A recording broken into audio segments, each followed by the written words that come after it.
Hi hello welcome back to our channel city girl from village. Bengaluru వచ్చిన తర్వాత నేను first time ఈ టైంలో నిద్ర లేచి బయటికి రావడం అయితే ఇదే ఫస్ట్ టైము. అండ్ ఇంతకీ మేము ఎక్కడికి వెళ్తున్నామో చెప్పలేదు కదా. 4 AM బిర్యానీ అనమాట. ఇన్నాళ్ళకి ఈ 4 AM బిర్యానీ తినడానికి వెళ్తున్నాను. యాక్చువల్లీ వైజాగ్లో ఉన్నప్పుడు వెళ్దాం అనుకున్న 4 AM బిర్యానీకి ఇప్పుడు బెంగళూరు వచ్చిన తర్వాత ఇన్ని రోజులకి వెళ్తున్నాను అనమాట. చప్పట్లు చప్పట్లు 4 AM బిర్యానీ అనగానే 4 గంటలకి ఎళ్లి తినాలా అని మైండ్‌లో ఒక డౌట్ ఉంది. బట్ అలా ఏం లేదు. ఎప్పుడైనా తినొచ్చు. కాకపోతే 4 AM అని పేరుంది కాబట్టి ఆ టైంకెళ్తే కొంచెం ఆ టైంలో తింటే ఆ సాటిస్ఫాక్షన్ అనేది ఉంటది కాబట్టి సో, మేమైతే అంత దూరం జర్నీ చేసి అంటే ఆల్మోస్ట్ ఒక 45 మినిట్స్ జర్నీ చేసైతే వచ్చాము. ఈ హొస్కోట దగ్గరికి. ఈ ప్లేస్‌లో ఈ బిర్యానీ చాలా చాలా ఫేమస్ అంట. ఒక మాటలో చెప్పాలంటే ఈ 4 AM బిర్యానీ పుట్టి పెరిగిందంతా ఇక్కడేనంట. అవునా? నిజమా? ఆ మాట వినగానే మేము కూడా అలానే షాక్ అయ్యామన్నమాట. ఇంక ఫైనల్‌గా టోల్ గేట్ దాటుకొని మేమైతే బిర్యానీ షాప్స్‌కొచ్చేసాము. ఇక్కడ వీడియోలో కనిపిస్తున్న ఈ షాపులన్నీ కూడా 4 AM బిర్యానీ షాపులే. ఇంకా ఓపెన్ కాలేదు. అంటే ఆల్మోస్ట్ కొన్ని తెరిచున్నాయి. కొన్నేమో ఇంకా మూసేసున్నాయన్నమాట. ఇంకొన్ని వండుతున్నారు ఇప్పుడిప్పుడే. మీకక్కడ మంట పెట్టి కనిపిస్తుంది కదా! ఆరు బయట పెద్ద పెద్ద డేషాలు పెట్టి, పుల్లలు పెట్టి వండుతున్నారు. ఇంకిక్కడ ఇంకా క్లియర్‌గా కనిపిస్తుంది. ఇంకీళ్ళు వండాలి, వార్చాలి, తినాలి. ఇంకా చాలా ప్రాసెస్ ఉంది. 4 గంటల నుంచి 9, 10 వరకు కూడా ఈ 4 AM బిర్యానీ అయితే ఈ ప్లేస్‌లో మనకి దొరికేస్తుందంట. అసలేముందబ్బా ఈ 4 AM బిర్యానీలో అనుకున్నాను కానీ, ఈ ప్లేస్‌కొచ్చి తిన్న తర్వాత తెలిసిందనమాట. ఎందుకింత గిరాకీ ఉందో ఈ 4 AM బిర్యానీకి అని అప్పుడు అర్థమైంది నాకు. అప్పుడే ఆ కర్రల పొయ్యి మీద నుంచి తీసి పక్కన పెట్టి, చల్లారిపోకుండా దాని మీద ఆ బిర్యానీ పైన ఒక ప్లేట్ పెట్టి దాని మీద బొగ్గులేసి ఉంచారనమాట. ఆ బిర్యానీ వేడి చల్లారిపోకుండా అలా ఉంచారు. ఇంక మనం ఆర్డర్ ఇచ్చిన తర్వాత ఇంక వాళ్ళు అలా తీసి అరిటాకులో వేసి మన ముందు పెట్టి ఆ పొగలు కక్కుతున్న బిర్యానీని తీసుకొని తింటే ఉంది. ఆహా ఏమి రుచి అనరామై మరచి రోజు తిన్నా మరి మోజే తీరని అలా ఆస్వాదిస్తూ ఈ 4 AM బిర్యానీ తినడానికి జనాలు తండోపతండాలుగా వస్తున్నారు. మీకు వీడియోలో చూస్తే అర్థమవుతుంది. మేమే లేట్ ఏమో అనుకున్నాము. కాదు మేమే ముందు అంట. ఇంక జనాలు ఇంట్లో వండుకోవడం మానేసి రోడ్ల పడి ఈ బిర్యానీలు, ఆ టిఫిన్‌లు అది ఇది అని చెప్పి తింటున్నారా అని అనిపించింది. ఎనీవే ఇంకా మేమైతే బయట ఫుడ్ తినడం చాలా తక్కువ. నేనైతే ఎస్పెషల్లీ ఇంకా ఎలాంటి ఫేమస్ ప్లేసెస్‌లో అప్పుడప్పుడు ఇంక తప్పదు మరి. సహస్రాకి, చిన్నికి నిద్ర అయితే ఇంకా మొహంలో అలానే ఉందన్నమాట. బట్ బిర్యానీ క్రేవింగ్స్ అయితే మైండ్‌లో అలా తిరగడం వల్ల అలారం మోగగానే లేచి కూర్చున్నారనమాట. ఎప్పుడెప్పుడా అని వెయిట్ చేస్తూ.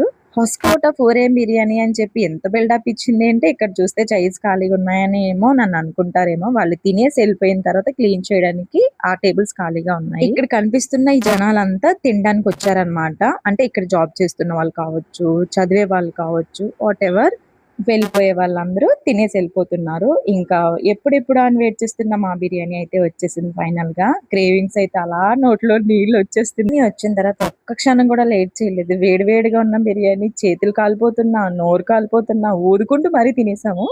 ఎంత ఊదుకుంటూ తిన్నా సరే నాలుకైతే మాత్రం కాలిపోయింది. ఇంకా 2 రోజులు మాత్రం ఏం తినలేకపోయాను. పెనం మీద నుంచి పొయ్యిలో పడినట్టు అయిపోయిందనమాట. వేడి వేడిగా తిందామనే ఆత్రంలో ఇంకా నోరు కాల్చేసుకున్నాను.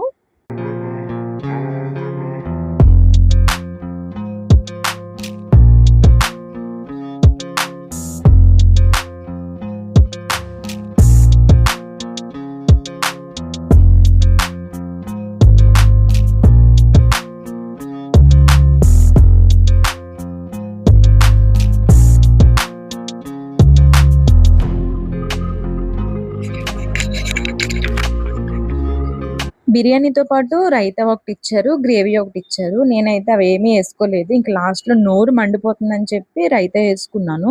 అన్నీ బానే ఉన్నాయి కానీ, ఇంకా కీర అయితే మాత్రం రైతాలో యేసి ఇచ్చేసారనమాట పెరుగు చట్నీలో. అలా కాకుండా ముక్కలుగా కోసిస్తే బావుండని అనిపిచ్చింది. చాలా మందికి అలా నచ్చొచ్చు, నచ్చకపోవచ్చు. ముక్కలుగా కోసిస్తే బావుండని అనిపించింది. ఇంకా మిగిలిందంతా అయితే బావుంది. చాలా బావుంది బిర్యానీ అయితే టేస్ట్. తింటూ ఉన్నంత సేపు ఏం అనిపించలేదు గానీ, ఒక్క క్షణం ఆగామంటే చాలు నోరు మండిపోతుంది. అంటే అక్కడ వాళ్ళకి తగ్గట్టుగా వండుతారు కదా! మనకి ఆ ఉప్పులు, ఆ కారాలు కొంచెం అడ్జస్ట్ అవ్వడానికి టైం పడుతుంది. సహస్ర అయితే ఎత్తిన బాటిల్ దించలేదు. సగానికి సగం నీళ్ళే తాగేసింది బిర్యానీ కంటే అది. అంత నోరు మండిపోతుంది. మేమైతే ఎంతమంది వచ్చాం కానీ 2 బిర్యానీలు ఆర్డర్ చేసాము. అది బావుంటే మళ్ళీ చెప్పుకోవచ్చులే అన్నట్టు. దానికి తోడు ఇంత పొద్దున్నే ఈ మసాలాలు, ఈ బిర్యానీలన్నీ తింటే కడుపు మంట మామూలుగా అయితే ఉండదు కాబట్టి, ఎందుకంటే మనం ఇంత పొద్దున్నే మసాలాలవి తినడం చాలా తక్కువ. తక్కువ కాదు అసలు రేర్.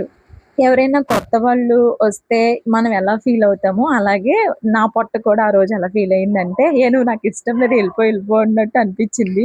ఇంక ఫైనల్‌గా మేమైతే ఆ బిర్యానీ కొంచెం కొంచెం తినేసి ఇంక ఇంటికైతే వచ్చాము. లేచిన వెంటనే మాత్రం అబ్బా! మజ్జిగ కలుపుకొని తాగేసామబ్బా!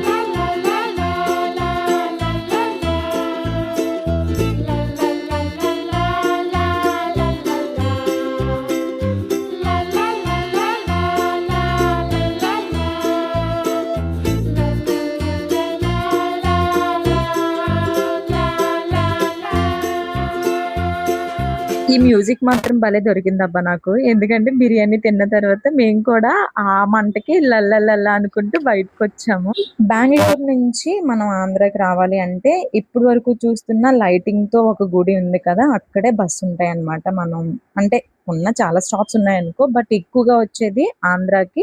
ఇక్కడి నుంచి బసెస్ మాత్రమే. పొద్దుట టిఫిన్‌కైతే బిర్యానీ లాగించేసాం కానీ మధ్యాహ్నంకి మరి ఏదో ఒకటి వండుకోవాలి కదా! వచ్చే దారిలో మార్కెట్ ఉంటే ఫ్రెష్‌గా అప్పుడే కూరగాయలొచ్చాయి. అసలు ఇక్కడ కూరగాయలు రేట్లు ఎలా ఉంటాయి ఏంటా అని చెప్పి నాకే చాలా క్యూరియాసిటీ ఉంది. వెళ్లి అడిగామన్నమాట. అడిగితే చాలా రీజనబుల్ అనిపించింది. చాలా తక్కువ కూడా అనిపించింది. అప్పుడే ఈ చుట్టుపక్కల నుంచి రైతులు తీసుకొచ్చి కూరగాయలు అలా అమ్ముతున్నారు. ఆ లోపలికెళ్తే మామూలుగా మార్కెట్ అన్నమాట. అప్పుడే ఫ్రెష్‌గా వచ్చాయి కాబట్టి గబగబా మనం ఒక 4 రకాల కూరగాయలు తీసుకొని వచ్చేసాము. వచ్చే దారిలో ఇదేదో కనిపించిందబ్బా! కొంచెం కొత్తగా డిఫరెంట్‌గా ఉంది.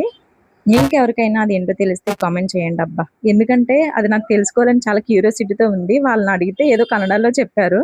మన ఆంధ్రాలో ఒక్కొక్కసారి టమాటాలు, ఉల్లిపాయలు చాలా రేటుంటాయి. అవి ఇక్కడి నుంచే వస్తాయంట బెంగుళూరు నుంచి. ఎంత దూరం ప్రయాణం చేసొస్తాయి కాబట్టి అంత రేటుంటాయేమో మరి.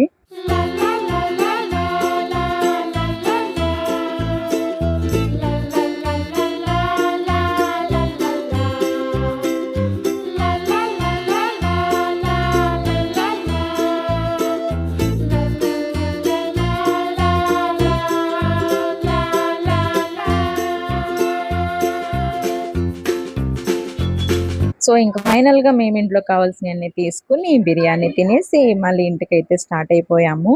ఇంకా ఇప్పటి నుంచి వచ్చే వీడియోస్ అన్నీ కూడా బెంగుళూరులో నుంచి ఉన్నప్పుడు తీసిన వీడియోసే. సో, మర్చిపోకుండా మీరు గనక నా ఛానల్ ఫస్ట్ టైమ్ చూస్తున్నట్లయితే లైక్ చేయండి, షేర్ చేయండి, సబ్స్క్రైబ్ చేయండి. And follow me and more videos on my YouTube channel. And don't forget.